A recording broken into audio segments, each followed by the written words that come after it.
My fate, O king, led me hither, through perils such as few even of the elves would dare, and here I have found what I sought not indeed, but finding I would not possess for ever. For it is above all gold and silver, and beyond all jewels.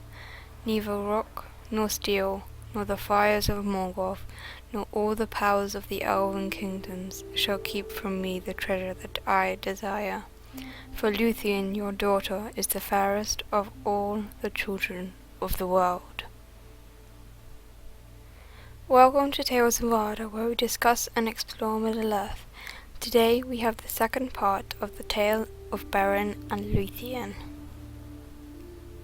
Last week we finished with Finrod leaving Nargothrond with Beren, and disguised as orcs they were passing the Isle of Tol Sirion, when Sauron found something strange about them, as they did not report their deeds.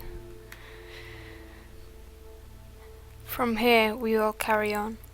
Sauron ordered for them to be brought before him, and he attempted to uncover their true identity, but Finrod wanted them to be hidden, and thus occurred the contest of power.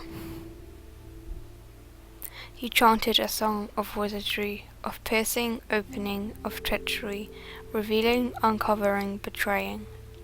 Then sudden, Felagund their swaying, sang in answer a song of staying, resisting, battling against power, of secrets kept, strength like a tower. And trust unbroken, freedom escape, of changing and of shifting shapes. Of snares eluded, broken traps, the prison opening, the chain that snaps. Backwards and forwards swayed their song, reeling and foundering as ever more strong. The chanting swelled, Felagund fought, and all the magic and might he brought of elvenness into his words.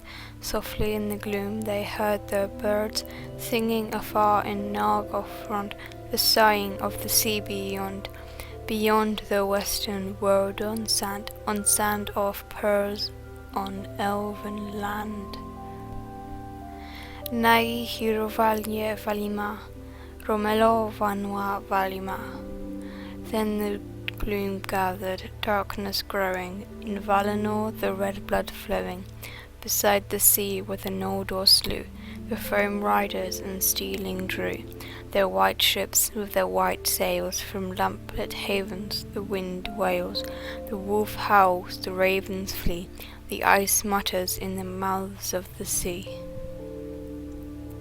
The captives sad in Angband mourn, thunder rumbles, the fires burn, and Finrod fell before the throne. In the end, the Maiar had the mastery, and they were revealed. They were questioned by Sauron of their purpose. However, none of them would betray their purpose, so they were cast into the dungeons. Luthien worried for Beren, so she went to Melian, her mother. Melian was a Maiar and was very wise. Luthien asked of Beren, and Melian replied that he was in the dungeons of Tol Sirion. Luthien decided to go and aid Beren in his quest. So she asked Darin the minstrel for help of escaping Doriath. This was a mistake, however, for Darin betrayed Luthien and told Thingol of her intentions. Thingol built a tree house to act as a prison for Luthien. Luthien, not wanting to abandon Beren, used spells to make her hair grow really long, and with it she made a cloak to look as a shadow in the woods, using the spare strands as a rope and to tie up the guards.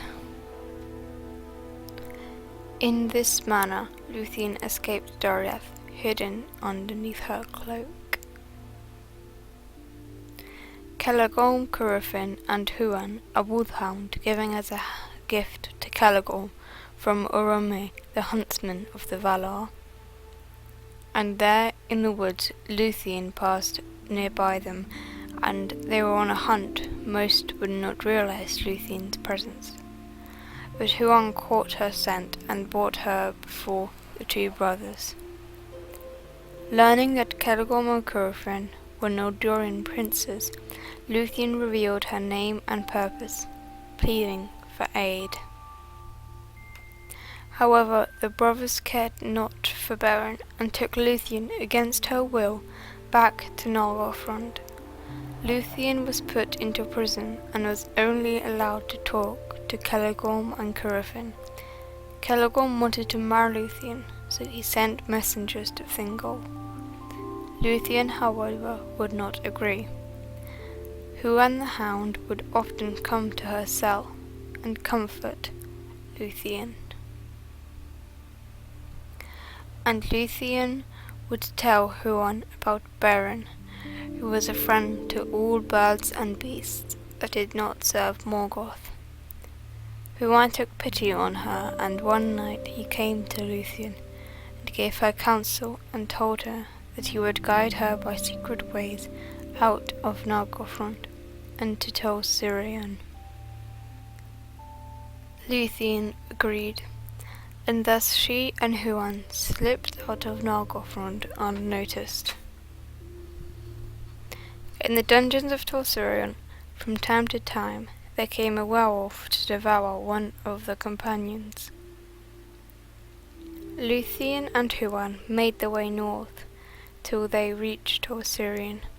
There they stood before the gate, and Sauron in his tower espied them from afar, and realizing who Luthien was, and that Morgoth would give him a fine price for her, Sauron sent out a werewolf to capture Luthien and bring her to the tower.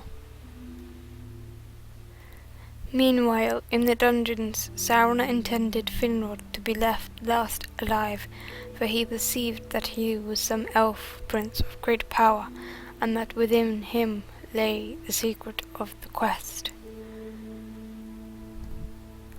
So when the werewolf came for Beren, Finrod, using all his power that he had left, burst from his chains and slew the werewolf with his bare hands. Unfortunately, the fight left Finrod with mortal wounds, but he had fulfilled his oath. Outside, Huan had killed every werewolf that Sauron sent. Then Sauron sent Draugr, his most ferocious werewolf. The fight was even, but Huan managed to gain the upper hand. Then Sauron took the form of a humongous werewolf and battled Huan himself. Sauron was defeated. Luthien was given rule of the tower, and Sauron fled. Luthien found Beren mourning for Finrod, who had sacrificed his life for him. Beren and Luthien took Finrod's body and laid it to rest.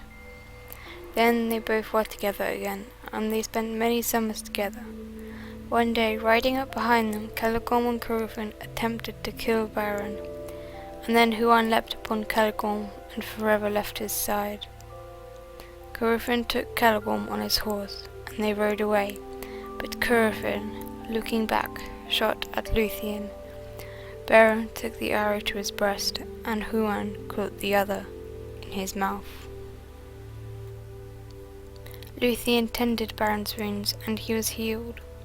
Beren, however, realized that he must complete the task and bring a Silmaril from Morgoth's crown to Thingol. Not wanting to put Luthien in danger, he left her in the morning and set off alone for Angband. Luthien, despaired, followed him on Huan. They finally caught up to him and decided they would disguise themselves as a vampire and a werewolf. Huan left, however. Beren and Luthien came to Angband. Karkaroff stood guard. He was the greatest of all werewolves. Luthien sang a spell that made Karkaroff fall asleep, and they crept past. They made their way to the throne room. There they found Morgoth. The weight of the Silmarils caused his head to lean forward. Beren slumped beneath the throne, and Luthien cast off her disguise and sang to him. The song made Morgoth weary, and he fell flat on the floor. Beren got up and took out a knife, and took a Silmaril off Morgoth's crown, and then he desired to be better, and he was going to take a second Silmaril, but the knife snapped, and part of it wounded Morgoth's cheek. He awoke, and Beren and Luthien attempted to make their escape, but they got to the gate, and Karkaroff had awoken, and Luthien had not the strength to sing. Then Beren took his hand with the Silmaril, and Karkaroff devoured it. The Silmaril made Karkaroff go mad, and he fled into Beleriand. Beren and Luthien made their way outside, but Angban's forces were advancing onto them. All seemed lost. Then the giant eagle swooped in and took Beren and Luthien to safety. They returned to Menegroth, and Beren joined the hunt to kill Karkaroff, along with Thingol. This was successful, however, in the process, both Beren and Huan were slain. But the Silmaril was recovered. Luthien, in sorrow, went to the halls of Mandos, and pleaded to be reunited with Beren. The Valar told her that she could live with Beren another mortal life. Luthien agreed, and thus they lived on for a while in Middle-earth. No one knows when they died, but they had a son named Dior, who had a daughter, Elwing, and she is the mother of Elrond and Elros. Here ends this fascinating story. We hope you enjoy it.